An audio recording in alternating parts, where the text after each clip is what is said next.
வணக்கம்ங்க. இன்றைக்கி நம்ம வீடியோவில் ரொம்ப சாஃப்டான மெத்துன்னு பஞ்சு போல் கடையில் வாங்குகிற அதே டேஸ்ட்டில் இன்றைக்கி நம்ம வீட்டில் ப்ளம் கேக்கு தாங்க செய்ய போகிறோம். நம்ம வீட்டில் இருக்க ப்ரெஷர் குக்கரை வச்சு நம்ம வீட்டிலே கேக் எப்படி செய்யலான்றத பார்க்கலாம். நம்ம இந்த மாதிரி அடிக்கடி வீட்டில் கேக்கு செய்யும்போது கடையில் வாங்க சொல்லி கேட்க மாட்டாங்க. கடையில் வாங்குகிற அதே டேஸ்ட்டில் நம்ம இன்றைக்கி வீட்டில் செய்யலாம். நம்ம வீடியோ இப்போ தான் ஃபஸ்ட் டைம் பார்க்குறீங்கன்னா சப்ஸ்கிரைப் பண்ணிவிட்டு பக்கத்தில் இருக்க பெல் ஐக்கான் ஆன் பண்ணுங்கள். வாங்க ஃபஸ்ட்டு நம்ம ஒரு மிக்ஸி ஜார் எடுத்துக்கலாம். 2 பட்டை சேர்த்துங்க. அது கூட 2 ஏலக்காய் சேர்த்துங்க. அது கூட 2 கிராம்பு சேர்த்துக்கலாம். இப்போ நம்ம 3/4 கப்பு சர்க்கரை சேர்த்துக்கலாம். இதை நம்ம தண்ணி சேர்க்காமல் ஃபைன் பவுடர் அரைச்சி எடுத்துக்கணும். இந்த மாதிரி நம்ம அரைச்சி எடுத்துக்கலாம். இப்போ நம்ம அடுப்பில் ஒரு பாத்திரம் வச்சுட்டு நம்ம அரைச்ச பவுடரை கைவிடாமல் கிண்டுங்க. ஒரு கரண்டி வச்சுக்கிட்டு கைவிடாமல் நல்லா இந்த மாதிரி கிண்டிக்கிட்டே இருக்கணும். நமக்கு ஒரு பாவு பதத்துக்கு வரணுங்க. இப்போ பாருங்கள், பாவு பதத்துக்கு வந்துடுச்சு. நல்லா கிண்டி விட்டுட்டுருங்க. நமக்கு கலர் மாறி தேன் கலர் வரணும்.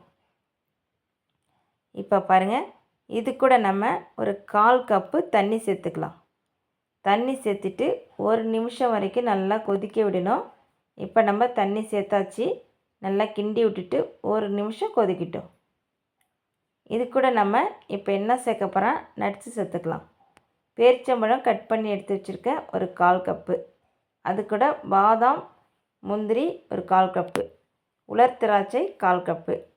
இது கூட நம்ம கலருக்காக ஃப்ரூட்டி ஒரு 1/4 கப்பு. இது எல்லாத்தையும் சேர்த்தாச்சு. இது எல்லாம் சேர்க்கணுன்னு இல்லை, உங்கள்கிட்ட என்ன இருக்கோ நீங்கள் சேர்த்துங்க. இது ஒரு 5 நிமிஷம் நல்லா வேகட்டும். நம்ம எதையுமே ஊற வைக்கல, அதனால் நல்லா ஒரு 5 நிமிஷம் வேக வச்சு நம்ம ஆஃப் பண்ணிடலாம். நல்லா ஆற விடுங்க. ஆறுனதுக்கப்புறம் இது கூட நம்ம 2 முட்டை சேர்த்துக்கலாம். முட்டை சேர்த்தாச்சு. மஞ்சள் கருவெலாம் நீக்காதீங்க, அப்படியே சேர்த்துங்க. இப்போ சேர்த்துட்டு எல்லாத்தையும் நல்லா மிக்ஸ் பண்ணி நல்லா கலந்து விட்டுருங்க. இந்த மாதிரி நல்லா கலந்து விட்டுட்டு இது கூட நம்ம மைதா மாவு இந்த கப்பால் 1/2 கப்பு எடுத்துருக்கேன். 1/2 கப்பு மைதா மாவு சேர்த்துக்கிறேன். பேக்கிங் பவுட்ரு ஒரு 1/2 டீஸ்பூன், 1/4 டீஸ்பூன் சால்ட்டு அதையும் சேர்த்துக்கிறேன். இப்போ சர்க்கரை ஒரு 1/4 கப்பு நம்ம பொடிச்சு வச்சுருக்கோம், அதையும் சேர்த்துக்கலாம். இது கூட நம்ம ரீஃபண்டட் ஆயில் ஒரு 3/4 கப்பு அதையும் நான் சேர்த்துக்கிறேன். நீங்கள் வேறு எந்த ஆயிலும் சேர்க்கக்கூடாது.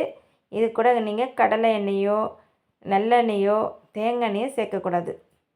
இப்போ நம்ம சேர்த்தாச்சு. எல்லாத்தையும் இந்த மாதிரி நல்லா கலந்து விட்டுருங்க. இந்த மாதிரி எல்லாத்தையும் நல்லா கலக்கி விட்டாச்சு. இப்போ பாருங்கள் எப்படி வந்திருக்குன்னு பார்க்கவே தெரியுதா, ஒரு திக்னஸில் தெரியுது. அதனால் நம்ம இது கூட நம்ம ஆற வச்சுருக்க பால் ஒரு 1/4 கப்பு சேர்த்துக்கலாம். ரொம்ப சூடாக இருக்கக்கூடாதுங்க, ஆற வச்சு சேர்த்துங்க. இப்போ சேர்த்தாச்சு. எல்லாத்தையும் நல்லா மிக்ஸ் பண்ணி கிண்டி விட்டுடலாம். இப்போ பாருங்கள் எப்படி வந்திருக்குன்னு. நமக்கு இந்த பதத்தில் இருக்கணும். ரொம்ப தண்ணியாகவும் இருக்கக்கூடாது, ரொம்ப திக்னஸாகவும் இருக்கக்கூடாது, இந்த மாதிரி இருக்கணும். இப்போ நம்ம கேக்குக்கு ஒரு அடிக்கனமான பாத்திரம் தான். நம்ம அதில் ஃபஸ்ட்டு ஆயில் தடவிக்கலாம். ஆயிலோ நெய்யை நீங்கள் தடவி ஃபுல்லாக அப்ளை பண்ணி விட்டுருங்க. அதுக்கப்புறம் தான் நம்ம இந்த கேக்கு இடத்துல ஊற்றி நம்ம குக்கரில் வைக்க போகிறோம். இப்போ ஃபஸ்ட்டு நம்ம ஆயிலை ஃபுல்லாக அப்ளை பண்ணிட்டோம். இப்போ இதில் நம்ம கொஞ்சமாக மைதா மாவு சேர்த்துக்கலாம். இந்த மாதிரி மைதா மாவு கொஞ்சமாக சேர்த்துட்டு ஃபுல்லாக இந்த மாதிரி செஞ்சு விட்ருங்க. எல்லா பக்கமும் மைதா மாவு போவோம். இப்போ நம்ம கேக் எடுத்து இதில் ஊற்றி விட்டுடலாம்.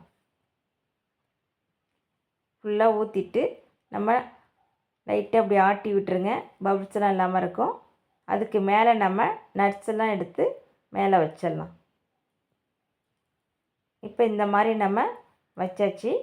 இப்போ நம்ம அடுப்பில் குக்கரை வச்சு இந்த மாதிரி நம்ம ஒரு ஸ்டாண்டு வச்சிங்க. நம்ம ஒரு 10 நிமிஷம் நம்ம கேஸ் கட் போடக்கூடாது, குக்கர் மூடிக்கு விசிலும் போடக்கூடாது. 10 நிமிஷம் ஃப்ரீஹீட் பண்ணி நம்ம அதுக்கப்புறம் தான் நம்ம கேக் எடுத்து வைக்கணும். குக்கர் மூடியில் விசில் போடக்கூடாது, கேஸ் கட்டும் போடக்கூடாது. இப்போ நம்ம எடுத்து வச்சாச்சு. ஒரு 45 நிமிஷம் ஆகட்டும். லோ ஃப்ளேமில் வச்சு ஆஃப் பண்ணிடலாம். நீங்கள் வெந்திருக்கான்னு சொல்லி நீங்கள் ஒரு கம்பி எடுத்து குத்தி பாருங்கள். இப்போ பாருங்கள், இந்த மாதிரி நீங்கள் கம்பியால் குத்தி பார்த்தா மாவு ஒட்டுச்சுனாக்கா திரும்ப ஒரு 10 நிமிஷம் வேக விடுங்க. அப்படி மாவு ஒட்டலைன்னா நீங்கள் ஆஃப் பண்ணிடலாம். இப்போ நமக்கு கேக்கு ஆற வச்சுட்டு இந்த மாதிரி நம்ம ஒரு கத்தி எடுத்து சைட்லலாம் இந்த மாதிரி குத்தி விடுங்க. இந்த மாதிரி குத்தி விட்டுட்டு ஒரு பிளேட் எடுத்து வச்சு நீங்கள் அப்படியே தட்டிட்டு கவுத்திங்கன்னா நமக்கு கேக்கு வந்துடும். இப்போ பாருங்கள், நான் கேக்கை எடுத்து பிளேட்டில் வச்சுட்டேன். எவ்வளோ அழகாக வந்திருக்கு பாருங்கள். எனக்கு ஒரு 45 நிமிஷத்தில் கேக் ரெடி ஆகிடுச்சு. பார்க்கவே தெரியுதா, நல்லா அழகாக வந்திருக்குது பாருங்கள். நல்லா அழகாக கத்தியால் வெட்டும்போது அழகாக இறங்குது. நல்லா பஞ்சு போல் வந்திருக்குங்க கேக்கு. நல்லா சாஃப்டாக இருக்குது பாருங்கள். நம்ம கடையில் வாங்குகிற அதே மாதிரியே இருக்கும் சாப்பிடும்போது.